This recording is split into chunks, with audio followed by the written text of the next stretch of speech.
A Colts superstar got realer than he's ever been with the media to this point, and it has to do with his contract situation. Let's get to it. You are Locked On Colts, your daily Indianapolis Colts podcast. Part of the Locked On Podcast Network, your team every day.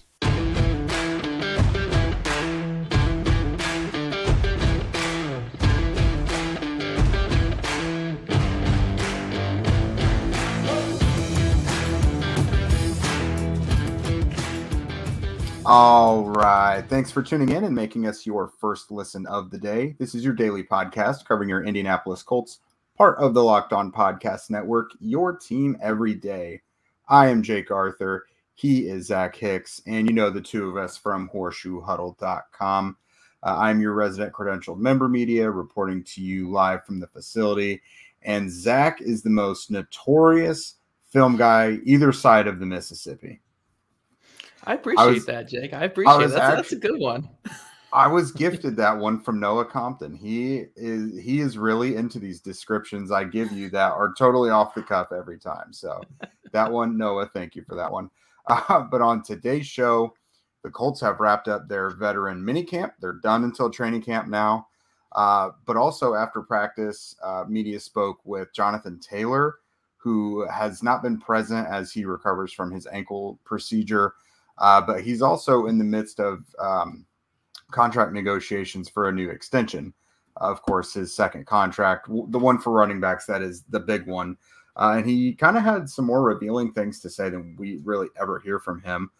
And then there was some unfortunate news where a pretty promising Colts rookie safety, Daniel Scott, he's now been lost for the season with a torn ACL. He went on injured reserve today. And then last up, the Colts actually had practice.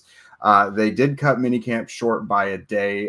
Coach Shane Steichen is giving the guys Thursday off, so just Tuesday and Wednesday, and they're now done until training camp, like I mentioned. But I'll let you guys know a little bit about what I saw in those 2 days and how some of it has been a little misleading and taken out of context in regard to how things are digested on Twitter. But first up, Zach, Jonathan Taylor. So you and I have both spoken with him on this show. In fact, I've spoken with him in the locker room. He is wise in how he chooses to speak with the media. He's going to kind of toe the company line and give you a lot of coach speak. He's very encouraging, things like that. But the truth is he's eligible for a contract extension, and he is one of probably the 2 or 3 best players at his position in the league. And it's a position that is getting kind of disrespected when it comes to contracts. And across the league, at least that's definitely what those who play the position, how they view it. These guys are given pretty decent sized deals, and then a good chunk of them are let go before those deals run out, not renewed for what they feel is equitable, what have you. So Jonathan Taylor was asked about that today. And he said, you see why guys request trades. We've seen Dalvin Cook was let go last week, and that's just the latest in kind of a bevy of running back news. There's a lot of notable guys on the free agent market this offseason. But he said he wants to retire a Colt, and he wants to get something done, but the ball is kind of in the Colts' court right now. And to me, that kind of reads,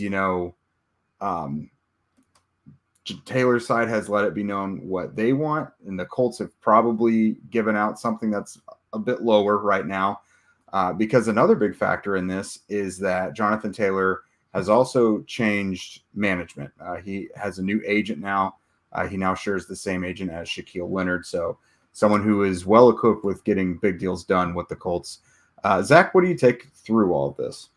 Yeah, I think it's a very nuanced conversation here. I know there's a lot of people on the analytics side that are very anti-pay the running back, trade him while you can, and just get another young player. And I understand that point of view, because we are seeing with this running back position in recent years that whoever's getting that big contract is typically not living up to that contract for the duration of the deal.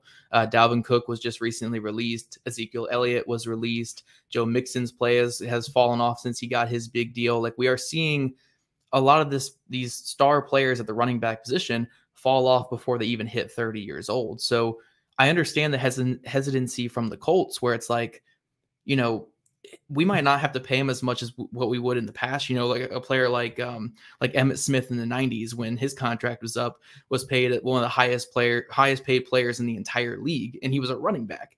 You don't have to pay these running backs $20 to $25 million a year. That's not what these guys are asking. But even what they are asking, if you're wanting that over a 4 to 5 year span, with the nature of the running back position, it's insanely hard to pay them just because that play dips off quite a bit. I mean, we even saw with Jonathan Taylor last year where he did not play poorly whatsoever. Like he had a down year for him, but we saw the injuries piling up. We saw him not be as explosive at times. We saw nagging just injuries throughout the whole season. And if that persists going forward, you can't pay him over a 4-year deal or a 5-year deal, which is what all these players want. They want 4 to 5 year deals so they can have security and not have to worry about that next paycheck and worry about where they're going to have to move their whole family to. So it's a really tough situation. I understand where players like Taylor and Saquon Barkley and Tony Pollard and Josh Jacobs over there with the Raiders, I understand where they're all coming from. Teams are trying to keep that position's money low, but there's a reason for it. Like, we are not seeing running backs outside of Derrick Henry play well into their late 20s and early 30s. We're not seeing them keep up that pace of play where we are seeing at wide receiver. We're seeing at quarterback. We're seeing even on the offensive line and stuff like that. We're seeing those positions keep up longer. That's why they get those longer deals. So the running back position's in a really tough spot around the league right now. I think we're kind of in a tipping point where we don't know where we're going to go with it. Are these running backs all just going to hold out and demand to get paid more right away so they actually touch the field? Are we going to see an increase in shorter term deals, like maybe fully guaranteed short deals or something like that, to kind of appease both sides here? It's a really, really fascinating conversation, but I do think it deserves more context and more nuance than just, don't pay the running back.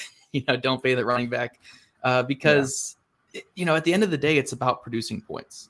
And I'm not going to sit here and deny that throwing the ball is the best way to produce points, but having a playmaker that creates explosive plays like a Jonathan Taylor, who is one of the fastest players in the league, along with a big bruising running back who can carry the ball 20 times a game, there is value in that. There is immense value in that. If you can lock him up on a 2 to 3 year deal around 13 to 14 million a year, that's more valuable than almost any other contract on your roster, as long as he stays healthy through it.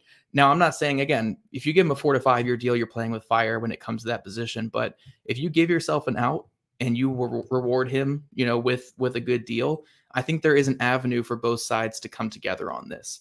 I do think the Colts will ultimately get it done. And one thing that Jonathan Taylor did say in his press conference was, the Colts were an organization known for rewarding their players who perform, rewarding their rookies who perform on that rookie deal with big contracts. And honestly, with the Colts, position value be damned. I mean, they gave Quentin Nelson the biggest contract ever for a guard. They give Shaquille Leonard the biggest contract ever for a linebacker. At the end of the day, it's about getting wins. It's about getting wins and scoring points and on defense, preventing teams from scoring points. Whether that is done through a star running back, a star receiver, star quarterback, whatever. It's about doing that. And a player like Jonathan Taylor is a positive impact player.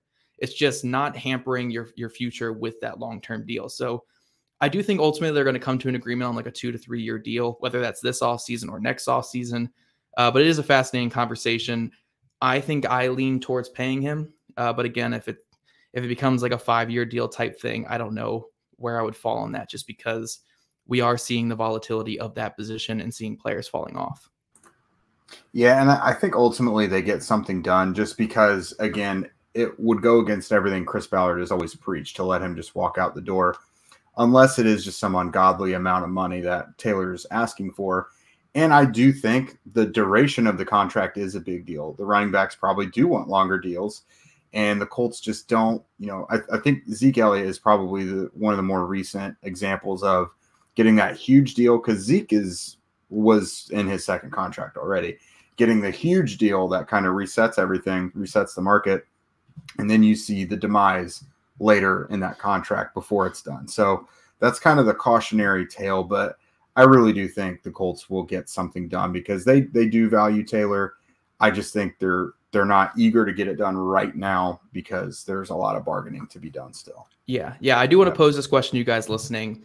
I'm not going to say 5 year deal here. I'm not going to say 1 year deal, but if the Colts were to sign Jonathan Taylor to a 3 year, $40 million deal right now, and it goes into effect starting today, How would you feel about that deal? 3 years, $40 million for your former All-Pro running back. Let us know in the comments what you think of that. That'd be a little over $13 million a year. I think that's where the going rate is for running backs right now. So let us know in the comments what you think about that. Like a 3-year, $40-ish million deal. What you think about that for your star running back, Jonathan Taylor? Yeah, honestly, that feels like a low ball, but we can get to that at another time. Next, a promising Colts rookie, Daniel Scott. He has been lost for the season with a torn ACL. What does that mean for the Colts? What does it mean for him? We'll get to that in a moment, but first, a word from our friends over at FanDuel.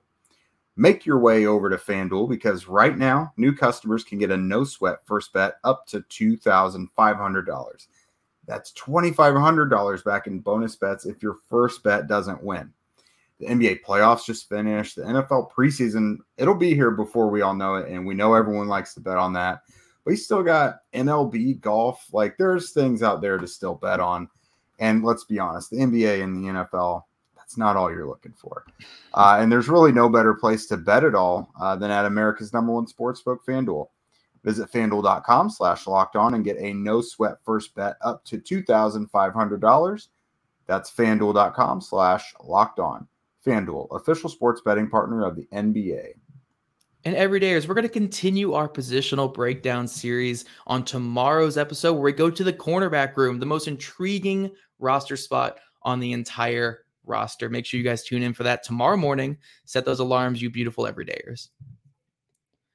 All right, Jake, so getting into our next topic on today's show, it was a surprisingly news-filled day here on Wednesday when we're recording this, but Colts 5th-round pick, safety Daniel Scott, did go down with an ACL injury. He is out for the entire season.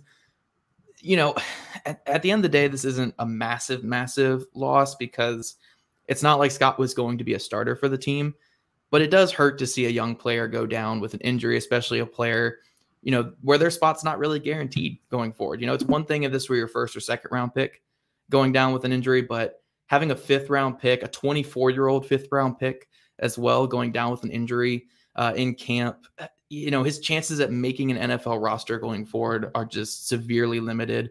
It reminds me a lot of Drew Ogletree last year. You know, Drew Ogletree, mid to late day 3 pick guy who went down with an injury in camp, and we don't know what his status is going to be this upcoming season. So you have to feel for Scott. You have to feel for his situation, and it just sucks to see a young player go down with an injury like this.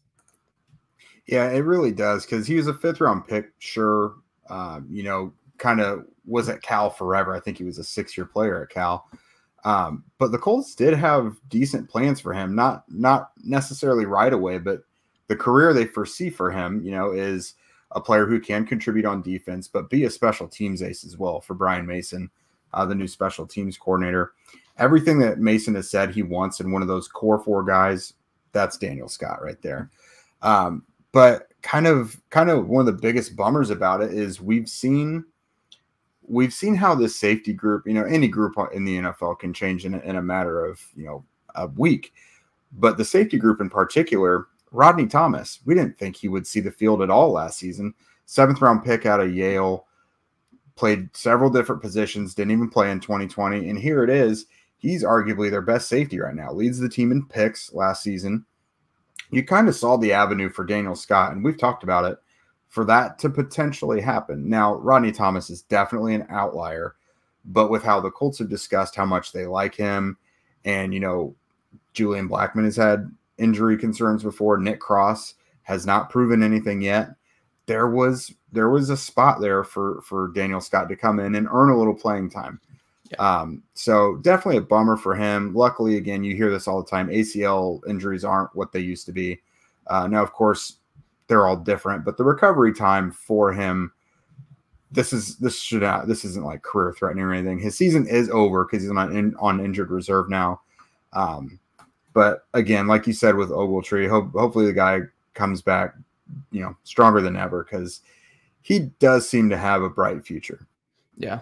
Yeah. And I think now, you know, looking at that safety depth chart, it kind of gets a little more worrisome because, again, you have Julian Blackmon, you have Rodney Thomas. You feel pretty good about both those guys, even though Blackmon has a bit of an injury history himself and he's never completed a full season in his NFL career.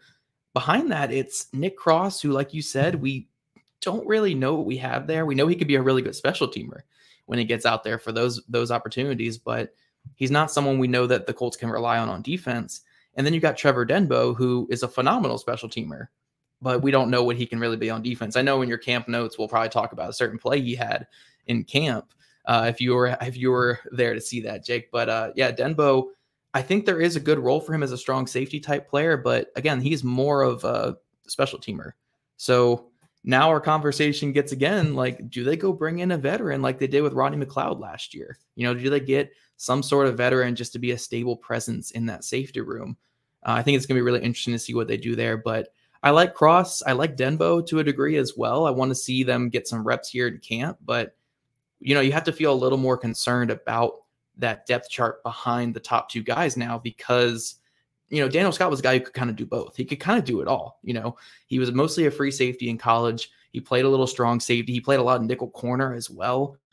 Could kind of do all those roles. Phenomenal speed, 4.4 guy, natural range on the back end when playing deep. And Cross and Denbo are more strong safety type guys. You want them more in the box. So who is the backup to a Rodney Thomas? Does Julian Blackmon go over to free safety? So you're going to put both of those things on his plate, learning the whole new position of strong safety, and then also remembering your free safety roles. Do you trust Nick Cross in that role after last year? It's going to be interesting to see what they do with the depth of the safety position. I don't think it's as dire as what it was a couple years ago with the Andrew Sendejo stuff that happened. But I do think that it becomes more of a problem area than what it was before this injury, for sure. Yeah, but don't sleep on Marcel Dabo now either. That's true. That's true. He is. I will admit he's kind of a anonymous player right now, but I do think the Colts like him a good bit.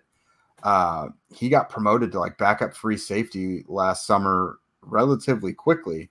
Of course, he had the practice squad exemption last season, so they didn't have to put him on the roster. But I wouldn't be surprised if he is a rosterable player for them this year. Of course, that's going to be special teams is going to be the big X factor and all of it. But that's, to me, Denbo is a guy they already really liked. He was going to be on the roster and everything last year before his initial injury. But I think with Daniel Scott going down, it definitely opens the door for Dabo. But also it could allow the Colts to keep an extra cornerback if they were trying to decide between the two groups what that numbers game was. Yeah. And another note to say with Trevor Denbo is the Colts liked him enough last year to where they could have put him on IR right before final cutdowns with his injury. Because, I think his injury ended up missing 6 weeks to start last season. It was 6 to 7 weeks. They could have put him on IR just before the year started, but they wouldn't have had him available the whole year, but he still would have been on their team. They still would have had his rights. But they valued him so much as a special teamer and valued him, in their plans that they elected to keep him on that initial roster and cut a guy like Sterling Weatherford, who ended up getting claimed by someone else. And then they put Denbo on IR just for that short amount of time there because they valued what he could be. Now, they did waive him later in the season and put him on the practice squad and then brought him up late in the season. He got some run there, but I do think the Colts like Trevor Denbo for what he is, and I do think they view something with him. And obviously they like Nick Cross still. It's just, what degree do they like him still? There has to be some interest at least still in him. So I'm not saying all is lost in the safety group now that Daniel Scott's gone down. I just will say that I was excited for Scott. I love what he could have brought to this safety room and to special teams. And now we're kind of, we kind of got to expect a lot out of Nick Cross and Trevor Denbo, but that's the beauty of the offseason. These two young guys are going to have a chance to shine, and I hope they can both get it done. Yep, I was really happy to see Denbo, your boy, make a play today, but we'll get to that here in a minute. But yeah, again, there was practice today. The Colts cut minicamp a day short, so it's now all done. I was there both days, so I can tell you a bit about what I saw and why some of it might have been a little misleading to what you've probably seen on Twitter so far. That's coming up next. All right, Zach. So before training camp, this veteran minicamp was our final shot to get all of our Anthony Richardson content that we could see. And statistically, it wasn't great. I think he was 5 of 12 or 13 or something passing during 11 on 11s in the 2 days, which, of course, that's not great. And there's really no way to skew that to make it look great. But Gardner Minshew was not sharp either. And it's also important to remember this defense is way better than the offense is. Like, this is a good NFL defense going up against a brand new NFL offense with a veteran quarterback who's not been like a long-term starter and a rookie quarterback who started 13 games in college. So let's not forget that the defense should be killing the offense right now. Like, that's to be expected. Well, it's a carried over defense. It's Gus Bradley's defense. Again, they're not calling cover 3 match or something against some intricate offensive play or anything like that. So it's not like it's anything crazy schematically, but we're talking about a lot of veteran players on that defense. A lot of veteran players who have played together last season, who kind of know what they're doing. Against an offense where you're throwing in a journeyman quarterback and a rookie quarterback who was very raw in college. Like anyone who, even if the offense was light years better than the defense, we knew what Anthony Richardson was, we knew what this, I was higher than anybody else on Anthony Richardson. I was sky high on this player. I would have been shocked if he came into training camp or into this mini camp here and completed every single pass and looked like Pat Mahomes in the first practices. Like, we know what he is. He's a raw quarterback. He's super talented and he can be amazing, but there's a ways to go. Like, so anyone freaking out on him completing 5 of 13 in veteran mini camp in June, that's absurd. I'm sorry. That's absurd. Yeah. And I wasn't looking for efficiency really in this mini camp. I was looking for flashes. Like, is he coming along and is he showing those signs of what he can do? And that I did see that. That's what I was looking for. I found he was aggressive. He took some deep shots. Some of those were complete. He had a 65 yard deep touchdown and 7-on-7s on Tuesday. He had another near bomb today to Brashad Perriman that Nick Cross broke up. The ball flies out of his hand. Like, watching him next to Gardner Minshew and Sam Ehlinger, it's like incredibly noticeable. Like, you always hear this about his blend of size and speed and everything, but I've never seen it up close and personal. This was an incompletion, mind you. It was on Tuesday. So he's maneuvering out around the pocket, but the way that this dude is just like lightning bolting through traffic and flung a ball across his body, again, incomplete, but like, you don't see that a lot. And I was just like, that's the best broken play I've ever seen, probably. Like, he has it. It's as advertised. He hopefully will put it all together, but like, that's still very young in his career. Like, again, it's not even training camp yet. But again, you're not looking for efficiency and gaudy numbers and stuff right now, and that's not what they're doing. Plus, they're splitting first team reps between Richardson and Gardner Minshew right now. But, beyond the performance things, just some interesting things that I noticed. So Alec Pierce, who, keep in mind, Michael Pittman Jr. is out right now. So Pierce is the de facto wide receiver 1 on the whole team at the moment.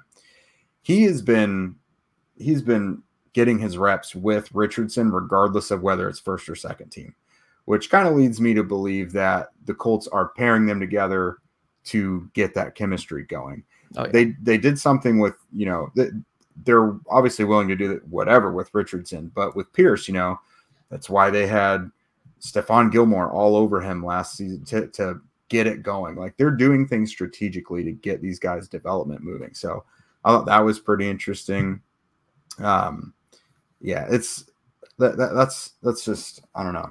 Is there anything that you were wondering about through the practices so far?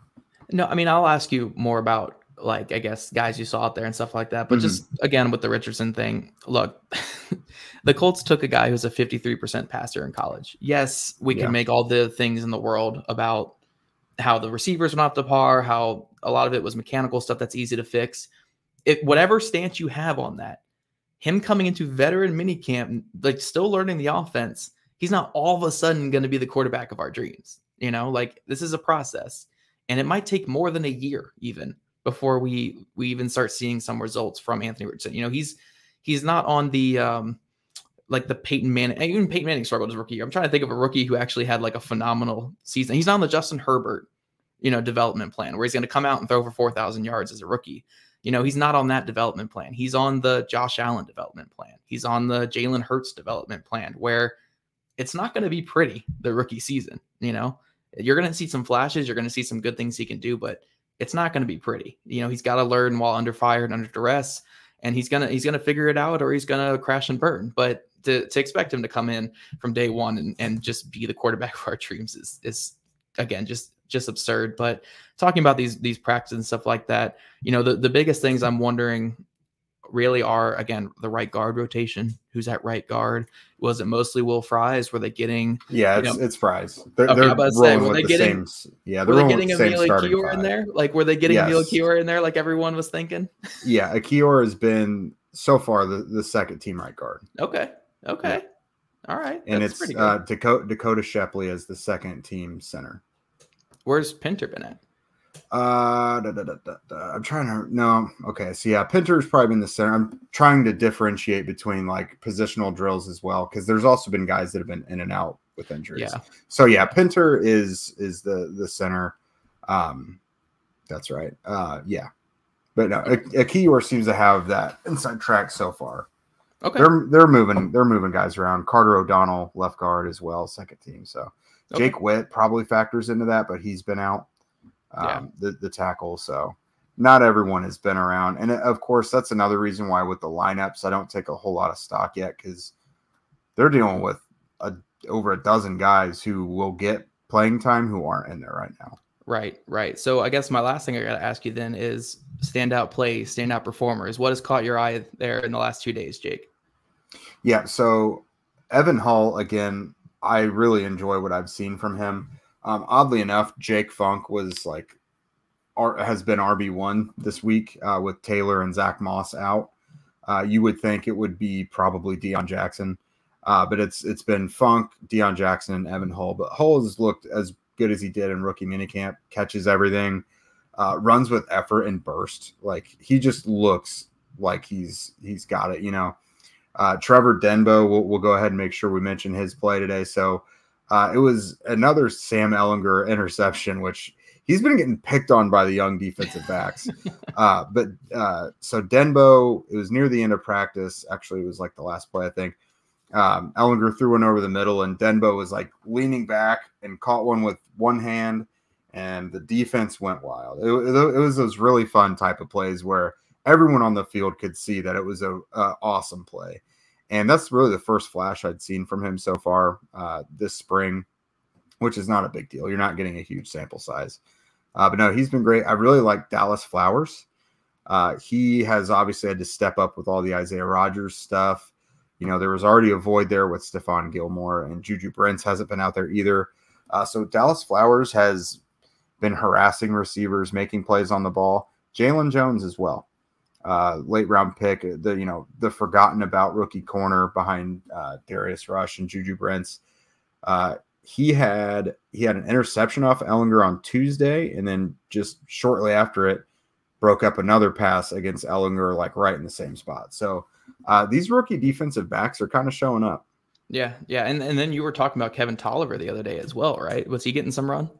Yeah, he's just in that rotation, with outside in the absence of Rodgers and Flowers. Like, I haven't noticed anything spectacular or noteworthy positive or negative about him. Like, he's just kind of out there. But the Colts do seem to value him a little bit. So when training camp comes, I'm not going to be surprised to see him out there with the second unit, maybe even some occasional first team stuff. Yeah, well, Kevin Tolliver, I was actually writing about this the other day. I think he has the second most defensive snaps in the whole cornerback room. For a career, only there's behind not a Kenny lot. Moore. Yeah, only behind Kenny lot. Moore. I think it's like 210 career snaps on defense. And they came back in 2018 and 2019. So that's our experience right there in that cornerback room. But not some great, good notes there. Some good notes there, Jake. I like that Flowers is stepping up, because that's someone they desperately need to step up right now, because Juju Brents hasn't been he's their second round pick, but has not been able to get those reps yet. So yeah, they needed Flowers to do something. Yeah, and Rush has been out too, right? Yeah, Rush, I think it's hamstring or something. But no, Rush has been out all of this mini camp. He had that injury later in OTAs last week, I think.